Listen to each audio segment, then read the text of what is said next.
रमजान रहमत का महीना, लेकिन अगर इसी महीने में मुसलमानों को उसके नाम, उनकी टोपी और उनकी पहचान की वजह से सरेआम रोका जाए, अपमानित किया जाए, दौड़ाकर पीटा जाए, तो ये सिर्फ एक झगड़ा नहीं रह जाता। ये समाज के माथे पर कलंक का सवाल बनकर खड़ा हो जाता है कि अब सड़कों पर हिंदू संगठन के लोग ये तय करेंगे कि कौन किस मोहल्ले में जाएगा। क्या किसी से उसका मजहब पूछकर उसको बुरी तरह मारना, गालियां देना नई बहादुरी है? और सबसे बड़ा सवाल, क्या उत्तर प्रदेश में कानून सिर्फ किताबों में है या जमीन पर भी? इस रिपोर्ट को आखिर तक जरूर देखिए, क्योंकि जो सच सामने आए हैं वो आपको सोचने पर जरूर मजबूर कर देंगे।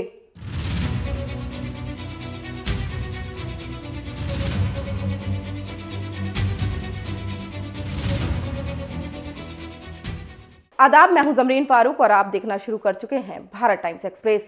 मामला उत्तर प्रदेश के बदायूं जिले के इस्लाम नगर थाना क्षेत्र के कस्बा रुदायन का है।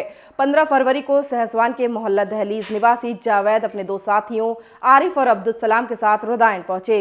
ये लोग पेशे से कब्र खोदने का काम करते हैं। रमजान के महीने में मस्जिद के लिए चंदा इकट्ठा करने का भी ये लोग काम करते हैं। इस वजह से मुस्लिम बहुल इलाके में जाकर लोगों से मदद मांगते हैं ताकि गाँव की मस्जिदों का खर्च जुटा सकें।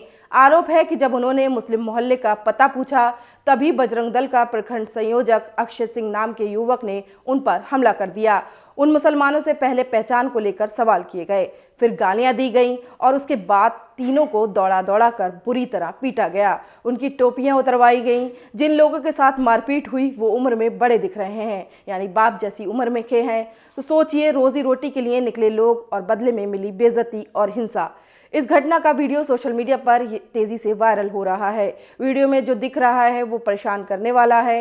ये केवल मारपीट नहीं, बल्कि धार्मिक पहचान के आधार पर अपमान का गंभीर मामला बनता है।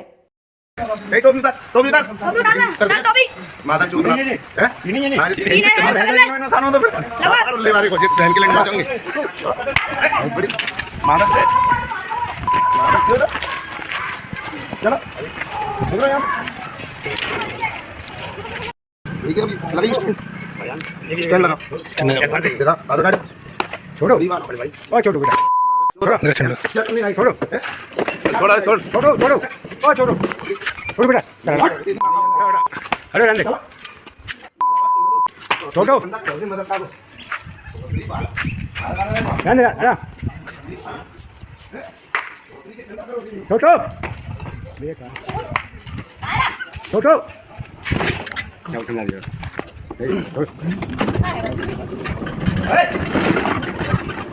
अरे छोड़ो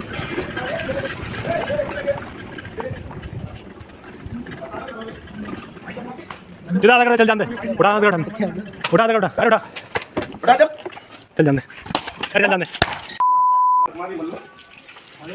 तब हम जैसी गांव घुसे तो एक लड़का हमारा नाम सुने अपने बताया और हम देखा तुम गांव नहीं घूम सकते। हमने कहा ठीक है, हम साहब गांव से जा रहे हैं। बोले तुम गांव से निकल जाओ और तुम जिहादी हो, कटुए हो। उसके बाद उन्होंने फ़ोन करके स्कूटी पर 2-3 लड़के और आ गए।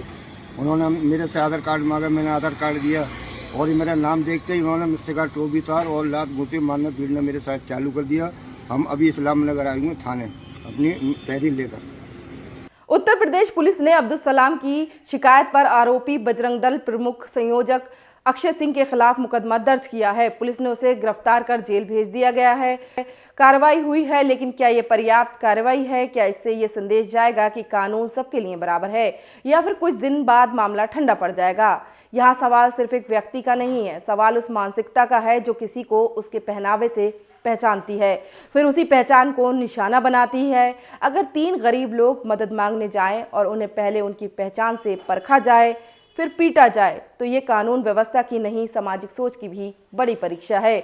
जरा सोचिए, अगर यही घटना उल्टी होती, अगर मार खाने वाले हिंदू होते और मारने वाले मुसलमान, क्या तब बयानबाजी का तापमान और ऊंचा नहीं होता?